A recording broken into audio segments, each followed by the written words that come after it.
please be seated. The program will begin shortly.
Ladies and gentlemen, please take your seats.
Please welcome Boxed Up CEO Donald Boone.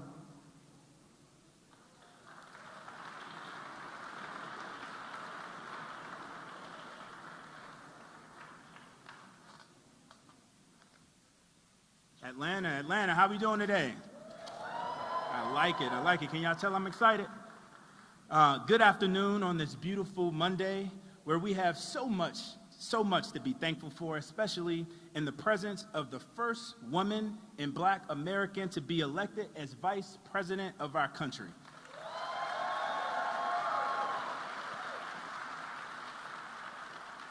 Now, aside from my wife and maybe my mom, I'm not sure how she feels. I know y'all didn't come here to hear me speak, so I'll try to make this as brief as possible. My name is Donald Boone, graduate of North Carolina A&T State University, an Atlanta resident, husband, and father of 3. And I also happen to be the CEO and founder of a venture-backed software startup, Boxed Up. We help small and medium-sized businesses start and grow their online equipment rental company. So obviously, everything that we're talking about today is extremely near and dear to my heart. But, like many entrepreneurs and those in this crowd, the path to me getting here today has not been easy. It's had its fair share of ups and downs, scrapes and bruises, paths less traveled. And I wouldn't recommend this to anybody, but to get Boxed Up off the ground back in 2019, I cashed out my 401k, y'all. Not part of it, all of my 401k. And then soon thereafter, I also became American Express's, MasterCard, and Visa's ideal client and best friend. And you guys probably know what's coming next. I maxed out all 3 of my credit cards to keep my business growing. And if that wasn't enough to make my wife want to divorce me, in 2001, we're talking peak COVID, we moved with our 3 kids from Seattle to Greenville, South Carolina, across the country to move in with my mother-in-law. All so that I could chase this dream of building Black wealth. But here's the thing. Thank you. Thankfully, it doesn't have to be this difficult. In addition, days like today, Vice President Harris and the administration are doing everything in their power to change that. She gets us and she gets what we need to be successful, and she's been fighting for years to make that happen and expand access to capital for small businesses and entrepreneurs. And last year, I had the privilege of being invited with business owners like myself to the White House to actually share our feedback and learn how they can better support us all. And in 2003, they also backed thousands of loans worth billions with a B of dollars to small businesses. Do y'all understand what I could have done with just a little bit of some of that money?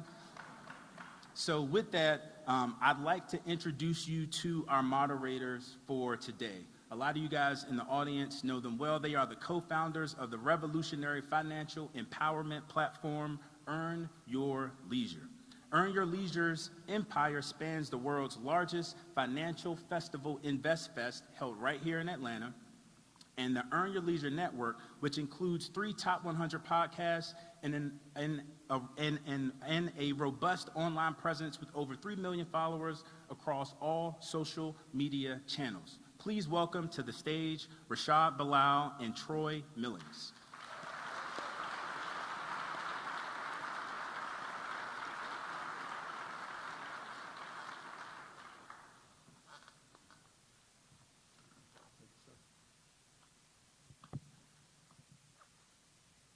Are we speaking or? Not yet. And finally, to tell us a little bit more and how we can get our hands on some of those dollars and support small businesses, it's my honor to introduce my sorority sister and the Vice President of the United States, Kamala Harris.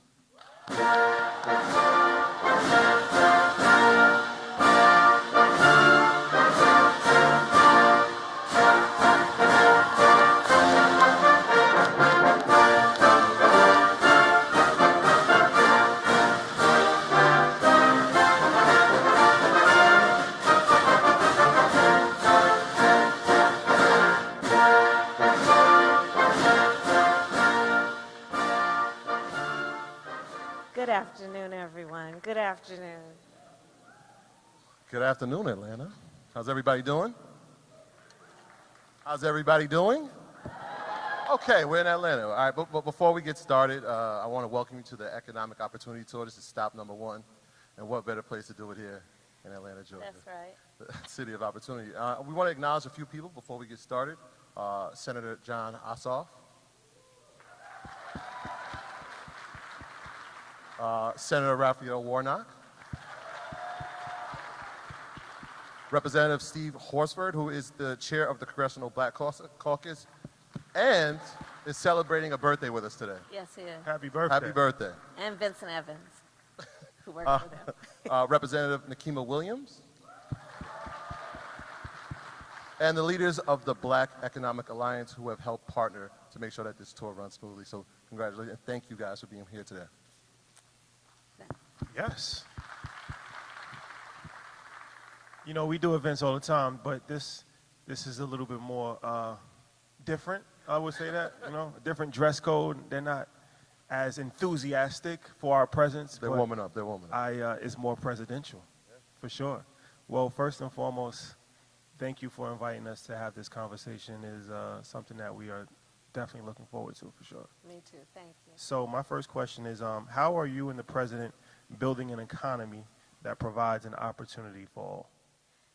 So let me start by thanking Donald Boone for that introduction and being here. He is one of the almost 50 entrepreneurs that I invited to my office at the White House last summer to talk about their work, and so I could listen to them and learn what we needed to do to get the word out about what we are doing. And this Economic Opportunity Tour, as much as anything, was born out of that, and then a dinner that the three of us had at my house, and is therefore about being on the road to let folks know what is available to them in the spirit of understanding we have so many entrepreneurs.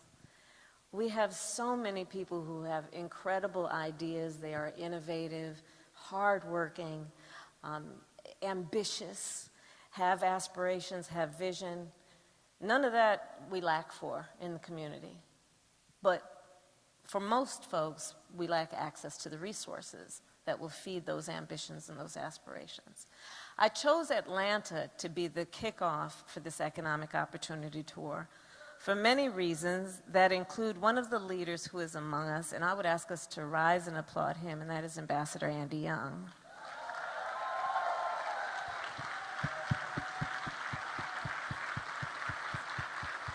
Who is here with his wife, Caroline. And I will tell you as a point of personal privilege, Ambassador Young has been an advisor to me, a mentor to me, and a friend, and has always talked about his vision, his shared vision with Dr. King, about the vision for America that included a vision that was about fighting for civil rights and understanding that to achieve true equality, we have to also have an economic agenda. And that agenda must include speaking to people's ambitions. That yes, everybody wants a job, and President Joe Biden and I are very proud that in our administration we have brought black unemployment down to historic lows. But that's a baseline. We also are focused on something Ambassador Young has talked so much about, which is creating opportunity for people to build wealth and to thereby not only strengthen their family, Donald Boone talked about that, but strengthen the economy of the community as a whole, and everybody in society benefits. So that's why I'm here. And to talk about what we have done, whether it be an extension of the work I did in the United States Senate to get $12 billion more into community banks, or the work that we have done, and you heard the panel earlier today, that is about uplifting our capacity through the Treasury Department. I want to thank Secretary Yellen in her absence for what she has done to be a partner to me around focusing on a number of issues that are about access to capital, but with a focus also on minority-owned businesses.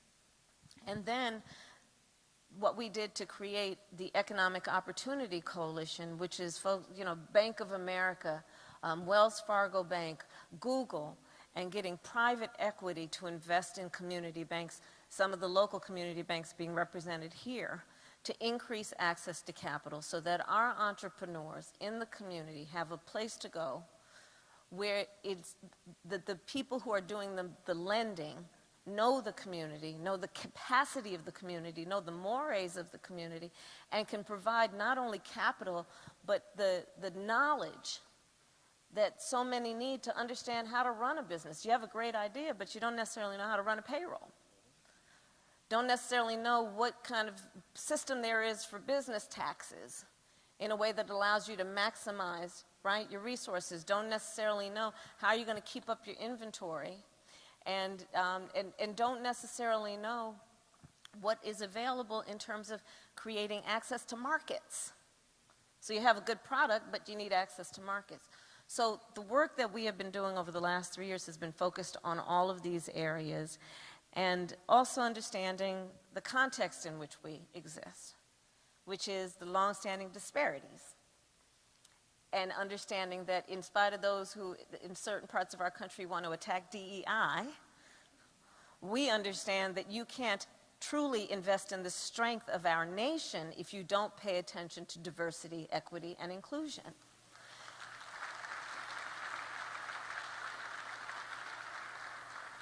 We are, for example, paying attention to the fact that in order for any family or individual to have economic well-being, much less the opportunity to create wealth, we need to take into account the history of, for example, the ability of black folks in America to own a home. Let's go far back enough, we can go even further, but let's go far back enough to remember the GI Bill. That was a promise by our nation to invest in who we called the greatest generation, who fought in that war. And so there was a policy that said, let us reward them for fighting for our nation and all that we hold sacred, and give them access to loans for home ownership. And the reality, however, of a well-intentioned plan is that it was not well-intentioned in the way it was implemented for a lot of people, in that black veterans did not receive in equal measure those loans. And so whereas a whole population of people had public policy that was about federal investment on lifting people up, certain folks, and black folks in particular, veterans, did not receive the benefit. So now look at the disparity that's created even by that. We look at the history of redlining. We look at the history of segregation. We remember what happened, I know we're going to talk about these urban plans and what that did to cut freeways across communities and limit their access to commerce. We look at what we've been dealing with as an administration around bias in home appraisals, even to this day, where it is well documented that when a black family in certain places is trying to get an appraisal for their home, be it to get a second loan or to sell it, they're appraised at a lower value than a similar situated white family. And so these are some of the areas that we are focused on through our economic policies. We've been dealing with student loan debt. Understanding that, black students are much more likely to take out a Pell Grant. We've seen an increase in tuition over the years, but the increase in Pell Grants has not been commensurate with that. We're working on that a bit. But student loan debt and the forgiveness of that as a way to allow people to have more assets that they can then put into buying a home or building a business. So these are some of the examples of what we've been doing. We've been focused on medical debt. Let me just add that. Medical debt can be one of the fastest ways that somebody can go bankrupt. And often that medical debt is accrued because of some medical emergency that someone or someone in their family has experienced that they didn't have the savings or the anticipation for. And we have now put in place a rule that is in the process of being implemented where we have required that medical debt cannot be a part of your credit score.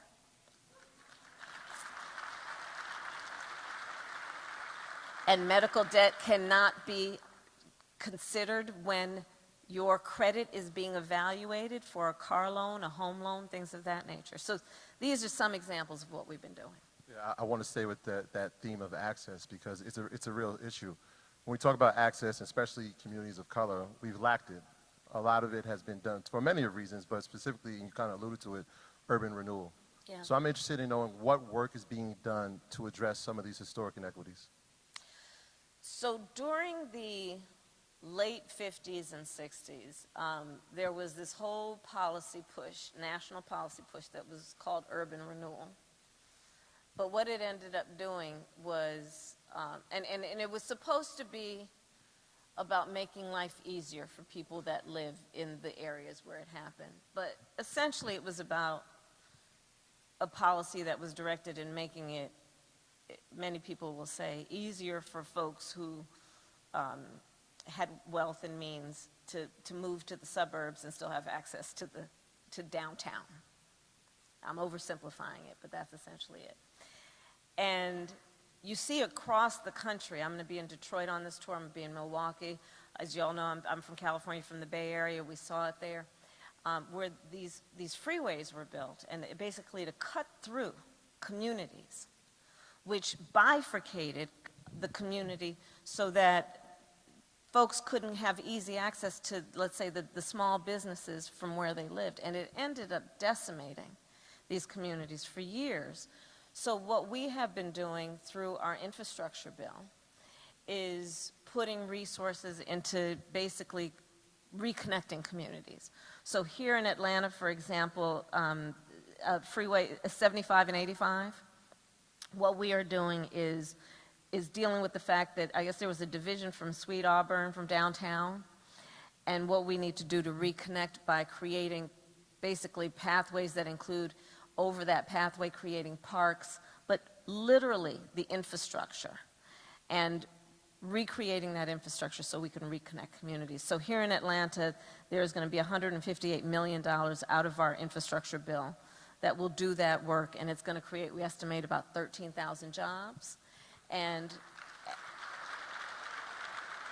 also focus on affordable housing, which was one of the big issues that we're facing as a country. Another major issue for entrepreneurs is access to capital. We know that I think less than 1% goes to black businesses. So what are some steps that you guys are doing to kind of correct that issue, which suffocates a lot of businesses from getting started or from expanding? So here's where I come to this point. None of us have achieved success without support. None of us.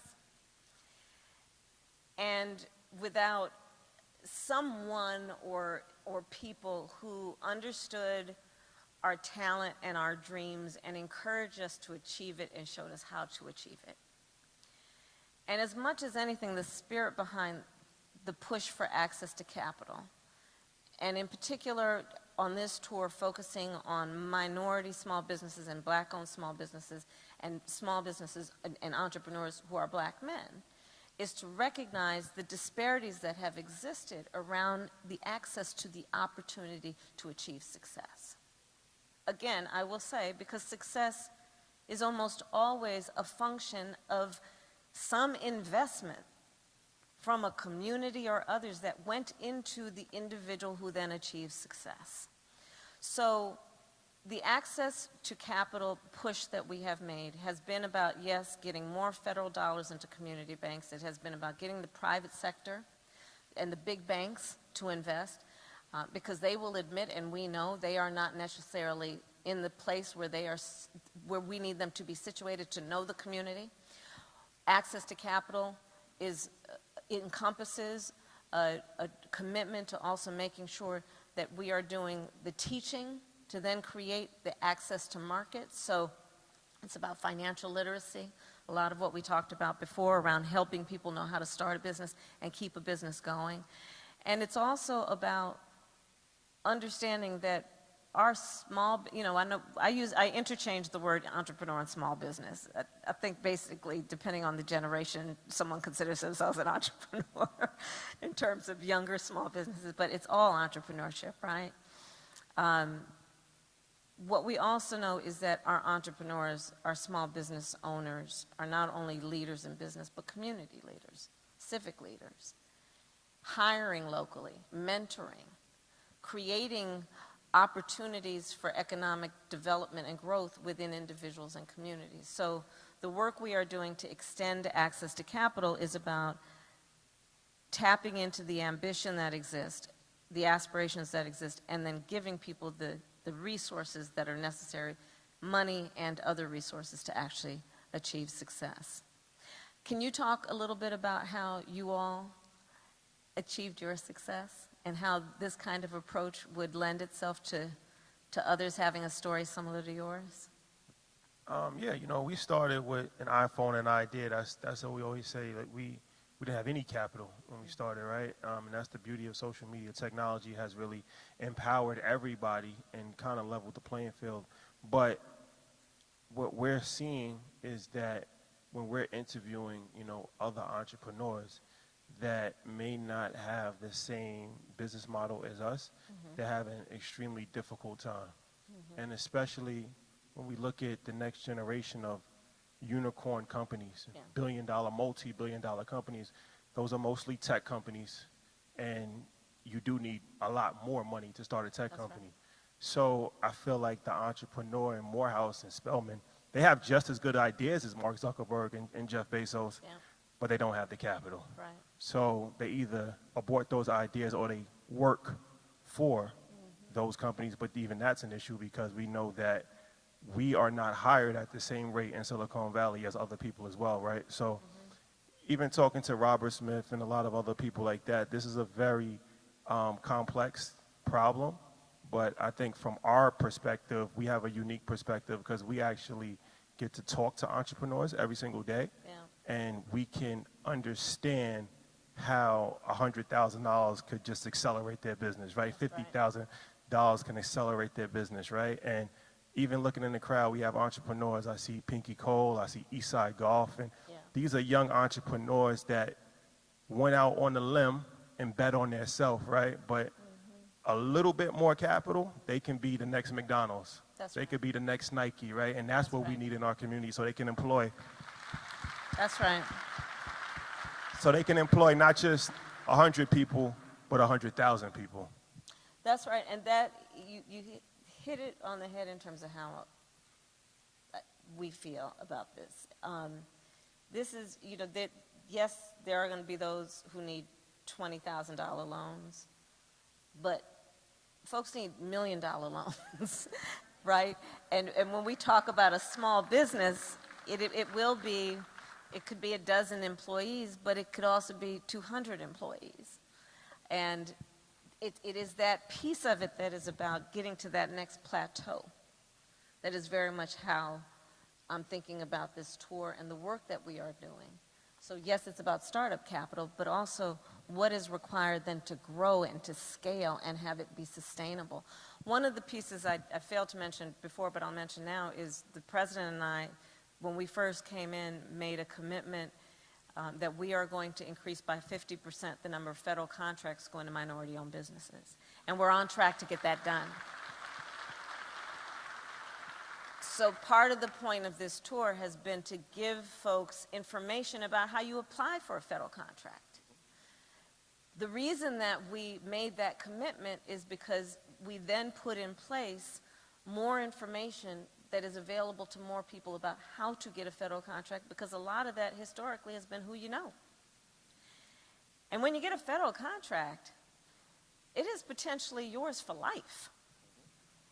And is very sustainable and can be the source of great growth for that individual who owns that business and beyond. I'll also say this, and I was saying it to a few folks earlier.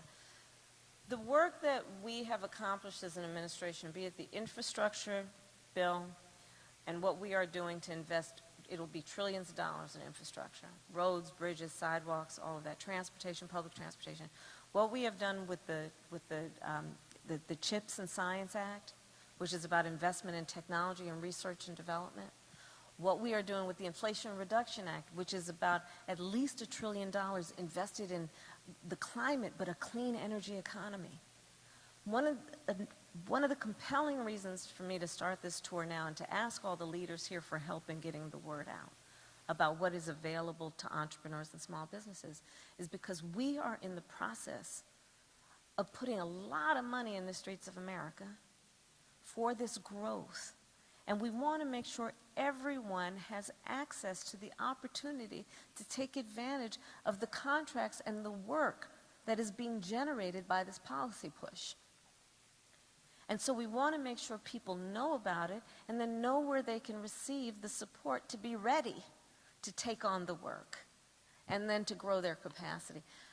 I was very surprised to learn that over 70% of construction companies in America, and I'm pretty sure that number is still correct, 70% of construction companies in America employ 20 or fewer people. Those are small businesses, right?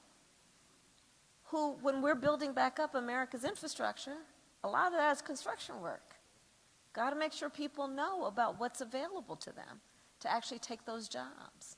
Yeah, I think that's why this moment is so important, right? I always believe that first it's the awareness part. Yeah. We understand what needs to be done. Then it's the education around it, which I think people kind of leave out. Then it's the action piece. And it feels like there's some action, especially with this tour. There's the action that's going to take place. I want to talk about something that's important for every entrepreneur, and that's the cost of living, Yeah. affordability.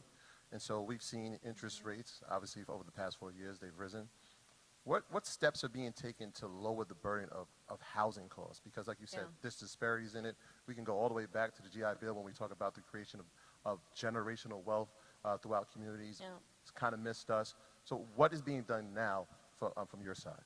So to your point, we know that home ownership is probably the most effective way to build intergenerational wealth. And it's a fact. And just think about it in this context. As a homeowner, then as a parent, if you have a child that wants to go to, okay, that's what I'm going to say, Howard University. Such a great choice. Wonder where you got that one from. I couldn't help myself. Or FAMU, or Spelman, or Morehouse, or Clark. And at Clark, Atlanta, yes. And as a parent then, as a homeowner, if you have some equity in your home, you can say to your child, you know, don't take out the loan. I'll take out some of the equity to help you pay for tuition so that you don't graduate with extraordinary student loan debt. And so that when you graduate, you can do your dream job and not worry about those hundreds of thousands of dollars of debt, and you can go on and prosper. As a homeowner, if your child says to you, I want to start a business, I've got a great idea, and you as a parent can say, let me take out some equity to give you some startup capital. Intergenerational wealth. However, again, as we've already discussed, there have been biases and explicit laws and practices that have been in place over generations to exclude certain folks and communities from that opportunity to create that wealth. And so we're focused on it, also knowing that the net worth of a homeowner is about 40 times that of a renter. Think about that. And so what we can do to uplift and create opportunities for that are very important. So one of the things we've done is we have proposed that there would be for first generation homeowners, so first time homeowners, at a certain income level, a $25,000 credit to be able to put a down payment down, which we know would make a huge difference. And then we're looking at an additional policy that would be about basically, for those who qualify, $400 a month in tax credits so people can be able to pay their mortgage on a monthly basis. And we are on track to a commitment to build 2 million more affordable housing units, including what we're doing here in terms of the freeway. So that's important. But the reality of it is that when we focus on this issue, we got to realize that part of the reason everything is so expensive is we don't have enough supply on the market. And this is a national problem. So our investments are about also what we need to do to build affordable housing. I'm looking at some issues around how we can look at vacant commercial real estate and conversion. There's a lot of this issue that is about also what we need to do to focus on local rules that might make it, zoning rules that might make it different for these things to happen, and how we can create incentives that are productive for everybody. And then it gets back to, for example, the student loan debt. And what we have seen, we have now forgiven over $150 billion in student loan debt. On average, we're looking at somewhere around $70,000 per person. And especially if we're talking about people in public service, nurses, firefighters, teachers, and doubling the number for them. But one of the other things I'd ask the leaders here in terms of helping me get the word out, let people know they qualify for student loan debt even if they never graduated. That's really important for folks to know. Because, you know, think about it in terms of the logic of the policy. Why is it that the case? Because sadly, they didn't graduate, some people because they couldn't afford to keep paying tuition. But they still have to pay back that loan. So help us get the word out so that people apply. And I guess that gets to the heart of this tour and everything else we're doing. Folks in a lot of situations just don't know what's available to them. And I need the help of the leaders who are here to get the word out so people know what is available to them. Well, that leads me to my next question. I'm not sure if you already answered it or not, but I was going to ask about student loan and what the administration has done for, obviously, there's millions of Americans that, once again, are suffocated with student loan debt, and it's really crippled their lives. So, you know, I'll tell you, we went bolder with our plan and for student loan debt relief, and then the court cut some of the stuff that we were doing. But we have not stopped. And so we are, through whatever, and all of the powers that we have through executive orders and things of that nature, been forgiving, again, up to $150 billion of student loan debt. What I have seen in my travels around what this means for the people who have applied and figured it out, it's extraordinary. I mean, I've met people who have been forgiven, you know, 3-digit thousands of dollars of debt. I've met teachers who've been teaching for 20-something years, carrying that debt and not giving up the profession of teaching. And we don't pay them enough as it is. And, you know, and so thinking about that, and let's think about, you know, there were those who resisted the policy from the beginning and said, well, why do they should pay off their loans. Why do they need it forgiven? Well, let's go back to the example of public servants, nurses, firefighters, teachers. Yes, we don't pay them enough, and people who have a calling to, for example, teach other people's children, who pay for school supplies out of their own back pocket, and the benefit they give to all of us as a society, should we not think about that and think about the fact that we want them to stay in that noble profession? I think about the number of young people who have a calling to do that kind of work, similar kind of work, who have to go to some other kind of job because they need to pay off their loans, when we want that people would be able to follow their passion, especially when it benefits all of us and uplifts society. So the reasons behind the policy include just that. And again, let's just let people know that they don't have to have graduated in order to get their debt forgiven, especially if that might mean that if they want to go back to school, they can go back and know that they can afford to go back.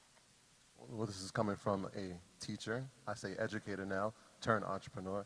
I couldn't agree with you more. Pay our teachers. First, I just want to thank you for this. This has been an amazing opportunity. But we do have entrepreneurs here in the building. Where are our entrepreneurs at? There they go. Oh, Big Dave cheesesteaks. that's a I see fact. Isaac Hayes in the back. Shout out to Isaac He Hayes. can't sing as good as his dad, though. No, no, we wouldn't want him to either. What piece of advice would you like to leave this audience? Like I said, Atlanta is such a hub of innovation for many businesses, but what would you like to leave this audience with in terms of advice for entrepreneurship? That you are worthy of and entitled to receive an investment in your dream and your ambition, and to seek out the resources that exist, and we're trying to make it easier for you to find those resources, but seek them out and know, it's interesting, there's some studies that show that Black entrepreneurs are often less likely than others to actually apply for a loan for fear they will be rejected. I mean, it's pretty significant data that supports that point. So part of my advice is go for it. Apply for it. And get the word out, right? We don't lack for really incredible vision and entrepreneurial creative thought. And so it's just a matter of let's not let society or history impede or silence those ambitions.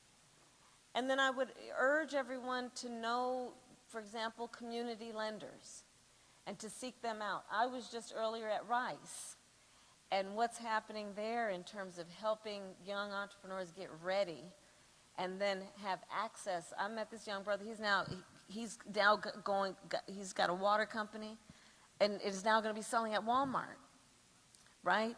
And so there are institutions and places that are available to you, groups that are available, mentors here. I would say to the entrepreneurs who are here, make sure you talk to the person sitting next to you, because they may just be that person who is willing to mentor you or willing to give you some advice about how they achieve their success. But don't give up, because we need you. Our country needs you. And that's how we're going to be strong. And I want to just put a fine point on it. Be proud of your ambition. Be proud of your ambition. Have ambition. Dream with ambition. Do not ever be burdened by other people's limited ability to see what is possible. Don't let that burden you. My mother always used to say to me, don't you ever let anybody tell you who you are. You tell them who you are, right? I have another saying. I eat no for breakfast. I don't hear no until maybe the 10th time. Don't hear no. Don't hear no. Madam Vice President, thank you for your time. Thank you. Thank you.